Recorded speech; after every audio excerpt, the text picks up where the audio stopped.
Avec Stéphane Alain, membre du comité d'organisation de la Brief Cup nationale qui aura lieu pendant le week-end pascal, le 15, 16 et 17 avril prochain. Stéphane, c'est près de 150 équipes sur un week-end qui vont venir s'affronter sur les terrains de Brief. Peux-tu nous en dire un peu l'organisation et quel sera le maître mot de ce tournoi? Donc voilà, on va faire la 19e édition de la Brief Cup, qu'on a renommée il y a 3 ans. Un tournoi national le samedi 15 et le dimanche 16 avril, avec 64 équipes U10 à U13, 4 compétitions de 16 équipes d'un très bon niveau, des équipes qui viennent de toute la France.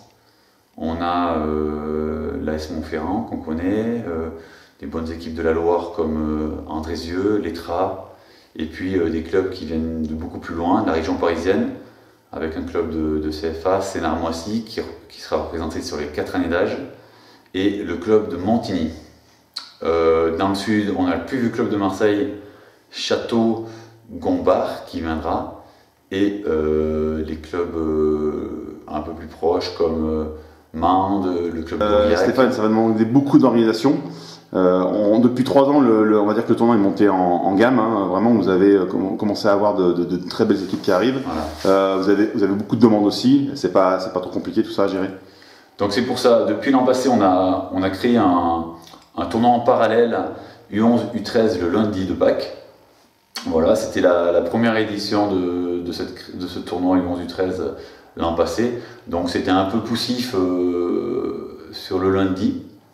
Donc on a revu la chose cette année avec les membres de la commission tournoi. Et cette année, on va faire quelque chose de beaucoup plus sérieux à l'image du samedi-dimanche, avec pour commencer la suppression des U6, U7, qui était le côté festif, donc qu'on décalera une semaine plus tard à l'Antriac. Et on va mettre des équipes U8 et U9, donc 24 équipes U8, 24 équipes U9, sur 8 grands terrains de foot à 5, avec cage, avec filet. Donc ça c'est très rare parce que d'habitude les enfants jouent sur des petits terrains avec jalons. Donc là ils auront de quoi s'exprimer parce que déjà à partir du 8 U9 ça commence à jouer au football.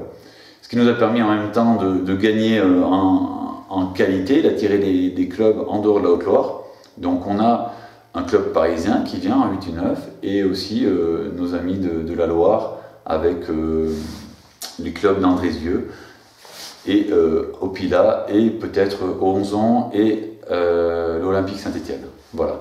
Donc ensuite le tournoi U11 qui sera sur 2 niveaux, un niveau 1 et un niveau 2 avec 8 équipes dans chaque niveau, 2 poules de 4 équipes et ils vont se rencontrer sur la journée avec 6 matchs. Et donc il y a beaucoup de clubs locaux mais aussi des bonnes structures qui seront là le lundi, comme Côte-Chaude, club de la Loire, mais aussi le club parisien qui, après avoir fait le tournoi national, viendra aussi faire le tournoi du lundi. Donc ça risque d'être très intéressant, le tournoi du lundi aussi, pour ces équipes U11, et pareil en U13 avec 2 niveaux. Voilà. En termes d'organisation, c'est combien de bénévoles qui vont être présents? Alors en termes d'organisation, on a déjà un très bon point depuis cette année. On a élargi la commission tournoi, qui était de l'ordre de 6-7 personnes la saison précédente. Là, la dernière réunion, on a réussi à réunir 15 personnes. Ce qu'il faut dire, c'est qu'il y a des parents qui ont intégré la commission tournoi pour la première année. Et ça, c'est un gros plus pour la préparation du tournoi. Donc, en termes de bénévoles, le jour J, on va compter environ une grosse centaine de bénévoles, plus donc bénévoles adultes, plus une cinquantaine de bénévoles U15 et U18 pour assurer l'arbitrage. Voilà. Et normalement, ça va être une nouveauté cette année, c'est que le dimanche après-midi, on va tenter d'avoir des arbitres officiels sur les phases finales du dimanche après-midi, quarts de finale, demi-finale et finale. Voilà. En tout cas, c'est un beau programme, un beau week-end qui s'annonce, il ne manquera plus que le temps et ça sera vraiment une très belle fête pour le groupement Brive-Lantrillac. Voilà, on espère le beau temps comme l'an passé, ça s'était très bien passé. Après, faut savoir qu'on héberge 450 personnes sur 3 sites, la Chartreuse, Rocharno et le Moulin de Barrette. On fait manger 500 personnes en réservation au Boulodrome et dans des barnums. Et on a une soirée festive le soir qui réunit environ 400 personnes. Voilà, donc ça c'est les gros chiffres clés de la manifestation sportive. Très bien, merci Stéphane. Voilà, merci, au revoir.